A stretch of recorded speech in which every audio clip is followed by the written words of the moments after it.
Hello all, welcome to UPSC Infocus.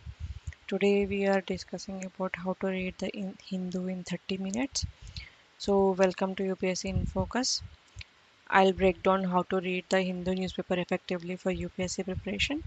And if you've ever felt overwhelmed by the sheer volume of articles and it takes forever for you to finish the Hindu, that you don't have enough time for any other material, should not worry. This guide will help you focus on what articles matter the most and for both prelims and mains, and skip the ones that are unnecessary or redundant for you. So the first page is where the headlines are. So just focus on the main what's going on around the world or what's important. Just take few minutes to go over the headlines. Do not concentrate on elections and all. These are not concerned with the UPSC. So just go over the headings, and if you think that is interesting, then you can go ahead into the details, but do not spend more than 5 to 10 minutes on this. And then you will have your local region material. So you don't need to deep dive into the regional stories because those vary from state to state. And if you're preparing for state services or groups as well, then maybe you can get into some policy articles related to acts or measures taken for the welfare, or you know other others other politics. And then the states, this is also the states. Then comes the important one, which is editorial. So this is very beneficial for your mains. This is like gold for mains. Focus on the tone of the articles, whether it is optimism, pessimism, constructive criticism, or the redressal mechanisms. These are the lenses through which you need to write in your mains. So you have to focus more on that. If you're spending about 45 minutes on the paper, then around 20 minutes should be on this editorial alone. Okay.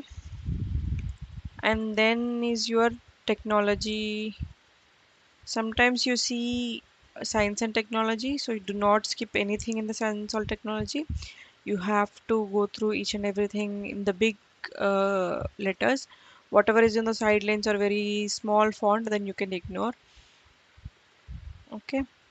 And then international news, you have to concentrate for world international affairs and engagements and stuff.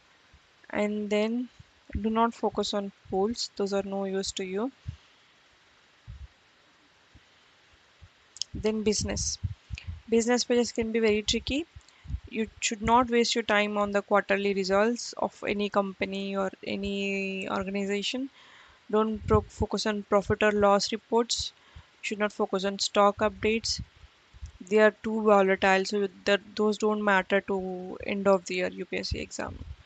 So instead, read articles from the government officials and read from RBI, SEBI, policy related pieces. They give you insights into economic governance and reforms. And this is how you should finish the newspaper. Just focus on main things. Do not get deviated by anything else. Sports, don't even bother. Okay. For the note making, it is better to keep prelims and main separately, because for example, in the editorial you see some important articles. Make each page one heading for one of the topics. For example, so this is the thermal cost of India's textile uses search. So this is one point. So you should just put it in one page, and whenever there is an article related to textile industry, you can put it in there. Just add main points, pros and cons, solutions, issues, everything in one page for this one particular issue. And for prelims, just make it bullet points of the facts. Okay. So remember, headlines for quick awareness, and editorials for depth, business for policy, science and tech for relevance, and humanitarian issues for ethics. Skip the noise, focus on the substance, and make structured notes. And one last thing, skip archaeology, lost artifacts, new species discoveries, but read on the humanitarian issues. They often connect back to ethics and GS papers. So this is how you turn the Hindu into UPSC weapon. If you found this helpful, hit like, share with the fellow aspirants, and subscribe to UPSC in Focus for more clarity driven strategies. Thank you.